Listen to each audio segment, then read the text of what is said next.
Let's cut the spin of Albanese's confected outrage over Donald Trump's trade tariffs and look at what's actually going on here. There are three questions we're going to talk about tonight. Why is Trump doing this? What will the impact be? And should Albanese have been so angry? Now, this is one of the most significant moves that Trump has made as president, and we need to understand his motivation before we can debate the tariffs and the impact that they'll have in the short and long term, both in America and on globalization. Today, the president held a press conference in the Rose Garden where he claimed the day was historic. My fellow Americans, this is Liberation Day, waiting for a long time.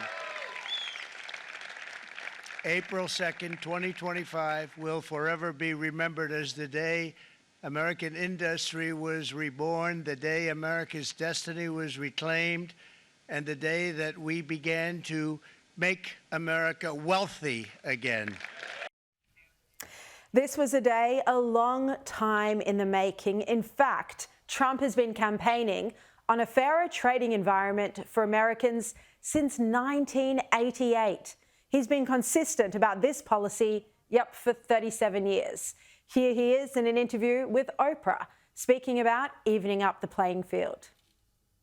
I'd make our allies, forgetting about the enemies you can't talk to so easily, I'd make our allies pay their fair share. We're a debtor nation. Something's going to happen over the next number of years with this country, because you can't keep going on losing $200 billion, and yet we let Japan come in and dump everything right into our markets and everything. It's not free trade. If you ever go to Japan right now and try to sell something, forget about it, Oprah. Just forget about it. It's almost impossible. Kuwait, they live like kings. The poorest person in Kuwait, they live like kings. And yet they're not paying. We make it possible for them to sell their oil. Why aren't they paying us 25% of what they're making? It's a joke. Fascinating interview. And of course, Trump also campaigned on this during the presidential election. And he's one of the only politicians who actually does what he pledges. You can compare that to Albanese's own broken promises.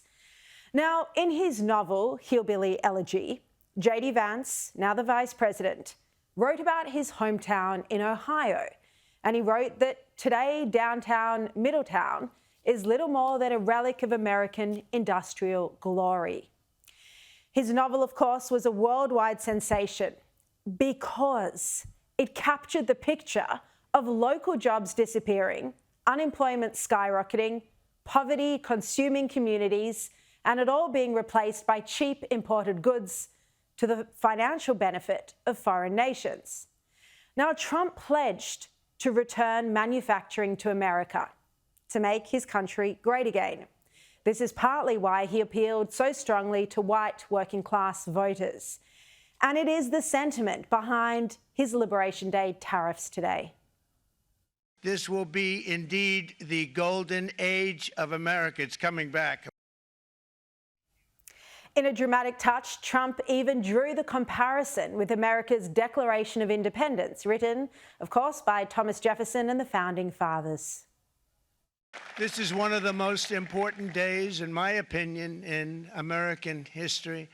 It's our Declaration of Economic Independence. For years, hardworking American citizens were forced to sit on the sidelines as other nations got rich and powerful, much of it at our expense. So the idea behind tariffs on imported goods to America is to encourage factories to create products in America and, of course, create jobs. Trump spoke of supercharging America's domestic industrial base. And he says more production at home will ultimately mean lower prices for consumers. Trump invited up to the Rose Garden press conference a worker who spoke about the sentiment behind J.D. Vance's best-selling novel. I have watched my entire life, I have watched plant after plant after plant in Detroit and in the Metro Detroit area close. There are now plants sitting idle. There are now plants that are underutilized. And Donald Trump's policies are going to bring product back into those underutilized plants. There's going to be new investment. There's going to be new plants built. And in 6 months or a year, we're going to begin to see the benefits. And the move to return to local manufacturing is popular in the Rust Belt states with working Americans. the blue-collar class. And Trump, as I said, campaigned on this very issue of import tariffs. So it shouldn't come as a surprise to anyone. Now, we do need to look at how they're worked out. The reciprocal tariffs, so they're called, were calculated by adding the foreign nation's tariffs plus the value of any trade barriers that America says they have in place. And then Trump charged them half that amount. So, for example, Trump says China slaps tariffs of around 67% on American imports, so he's put tariffs of 34% on Chinese imports. Now, the tariffs don't take effect until April the 9th, and the president has signalled he's open to negotiations, and these will unfold in the coming days. But he did have a firm message. Likewise to all of the foreign presidents, prime ministers, kings, queens, ambassadors, and everyone else who will soon be calling to ask for exemptions from these tariffs, I say, terminate your own tariffs, drop your barriers, don't manipulate your currencies. Now, as I mentioned, Trump claims the tariffs are reciprocal, but we've already seen, and Australia is one of them, countries squabbling about the calculations. Well, they can do this during the negotiations. Now, this is a very dramatic measure that Trump has taken to force the revitalization of their manufacturing industry. We know the pandemic highlighted the problems with relying particularly on Chinese markets. It was a wake-up call that we're overly reliant on foreign imports and supply chains. The thinking behind this is to, yes, of course, raise revenue, reduce America's debt, but also to increase America's self-reliance and independence, rather than relying on foreign countries for critical goods, particularly an enemy that's growing more hostile like China. Again, you can disagree or agree with the tariffs, but it's critical to understand first where this movement is coming from and why it's so popular, at least in part, in the US. So that's why Trump is implementing these trade tariffs. Now, the second question. Is Albanese's response like this warranted? But the Australian people have every right to view this action by the Trump administration as undermining our free and fair trading relationship and counter to the shared values that have always been at the heart of our two nations' long-standing friendship. This will have consequences for how Australians see this relationship. In my view, he took this too personally. It was over the top, and it showed a failure to understand the political movement behind Trump in America. And it was also curious when the whole point of the American movement is very similar to the motivation behind Albanese's own Future Made in Australia program. Except Trump isn't throwing money at green hydrogen programs. Now, it's also important to note that Australia has had a 5% customs duty or import tax for years, for decades. So Albanese is beyond furious about a 10% import tax when we have literally had a 5% tax on every imported product that wasn't subject to a free trade agreement for decades. On top of this, we do have, of course, our 10% goods and services tax that's applied to all imported goods. So you could argue that imported products have had a 15% tax on them. America's 10% tariff is quite comparable. Now, secondly, Albanese claims of America that this isn't what friends do. The administration's tariffs have no basis in logic, and they go against the basis of our two nations' partnership. This is not the act of a friend. All right, well, if he wants to speak about the act of a friend, do friends call the immediate past presidents of our closest allies village idiots and say they're scared of what they're going to do? Because that's how Albanese and Rudd have treated their so-called friend in Trump. We have an alliance with the US, we've got to deal with him, but that doesn't mean that you're uncritical about it. He scares out of me. And as the United States in the last 4 years has been run by a village idiot. Yep, The Prime Minister's right, that's not what friends do. They don't insult the presidents of our closest ally. Now, Albanese was also very worried today about Australian beef. Is there a ban on beef imports? Our understanding is that there is I heard President Trump's comments that were made. Our understanding at this point is that that is a 10% tariff across the board. On the first question, yes, we have received confirmation that what we thought was the case, that it's just a 10% tariff. Similarly, the competitors, I just spoke with the head of the National Farmers Federation about 15 minutes ago as well and confirmed that with him. I've also spoken to beef producers and confirmed it with them. And he announced a $50 million subsidy for the beef industry. But Albanese was pretty angry and concerned about the prospect of an American ban on Australian beef. But he does realise that Australia bans American beef, entirely bans it, as Trump pointed out today.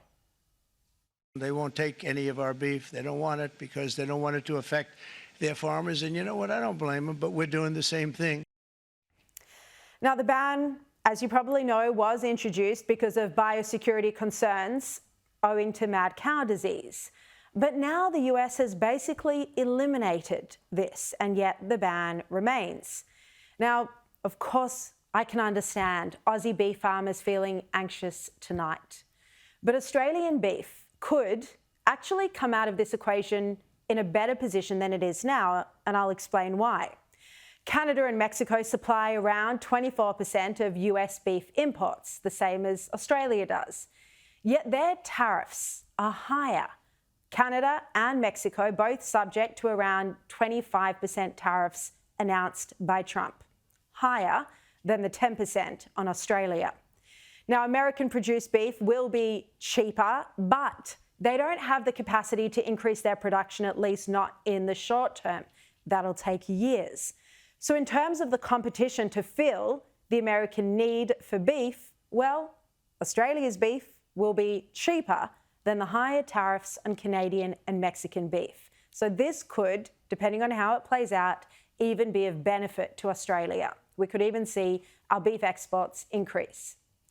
But it's also strange, Albanese's angry response to a 10% tariff from the US compared to when China entirely banned our beef, wine and barley. He's giving money to the beef industry, but there were no subsidies, for example, to the Australian wine industry, which was hurt very badly, even decimated by the Chinese ban. And also, if Albanese is so worried about the cost on business, then why doesn't he remove the $2.3 billion climate stranglehold he's putting on businesses here in Australia? The 10% tariff, equivalent to our GST, pales in significance to the billions of dollars Albanese is strangling businesses with in the name of climate compliance. Now to the last question. Well, what impact will these tariffs actually have? Well, that depends on whether countries retaliate and global trade protectionism returns. In America, prices are expected to rise in the short term until cheaper local products are produced. Again, that might take some time. Although already we've seen that companies, and Trump spoke about this today, companies including Apple, Hyundai, Johnson & Johnson and Eli Lilly are planning to expand their operations in America in response to the tariffs. Now, Goldman Sachs has reportedly estimated that prices could rise by 0.5% to 1% in the States. In terms of the global picture, the Wall Street Journal's editorial predicts that if countries try to negotiate with the US to reduce tariffs, the damage could be milder. But if the response is widespread retaliation, the result could be shrinking world trade and slower growth, recession, or worse. And it says there could also be erosion of US competitiveness, harm to American exports, reduced American influence on the global stage, and they say it could provide a major opportunity for China to court our traditional allies like South Korea, Japan, and even Europe. Now, Sky's business editor Ross Greenwood also highlighted some of the concerns around the potential impact of rising inflation, and he said even that could then lead to possible interest rate rises. Perhaps Australia will be impacted by more goods coming in from places like Cambodia, Vietnam and China. And we've got to be very careful in this country that we don't suddenly find dump goods also affecting Australian jobs and Australian manufacturers.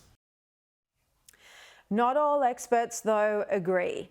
Global geopolitics expert Stephen Kotkin, a senior fellow at the Hoover Institute at Stanford University, challenged the view that Trump's posturing and the rebalancing that he's set in motion signals that the US is retreating from the world. He says this is not about America giving up its role in the world. All of that is social media rubbish. This is about a rebalancing of the costs and benefits, and it's happening and it's a mess, and Trump's version of it is going to maybe even fail to produce a new equilibrium, but it's going to break the current equilibrium that needed to be broken. So yes, there are concerns about where this will all settle, and the markets, of course, will be rocky in the meantime. But as with anything to do with Trump, the reaction today has been over the top and disproportionate.